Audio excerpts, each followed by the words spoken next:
So, hello. Good morning. Good morning to all everybody at sa lahat ng silent viewers natin, guys.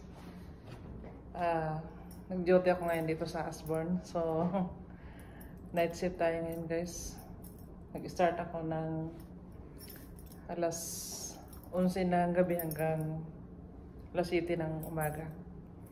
So, supposed to be today is my day off, but one of my co-workers calling sick last night. So,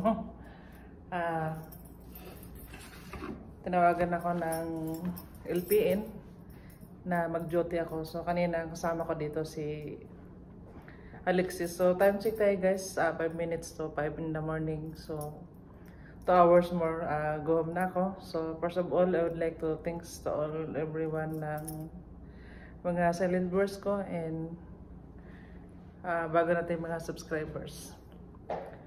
So, yung content ko dito sa Sally Vlog, guys, iba-iba yung content ko. Depende dito sa mga ginagawa ko dahil dito ako nagtatrabaho sa facility. At minsan naman yung mga gawaing bahay. So, yung pang-araw-araw ko lang, guys, na ginagawa. So, habang magpa 5 o'clock pa lang naman, so mamaya mag-round kami doon sa taas. Titsik namin yung mga pasyente namin.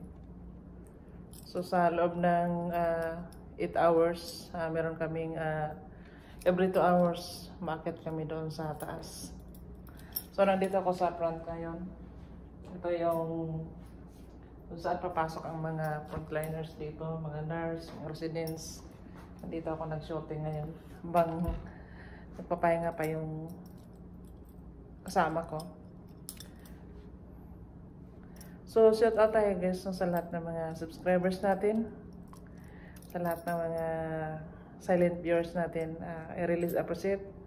So, huwag niyo kalimutan, guys, subscribe yung channel ko. Share and like and comments also.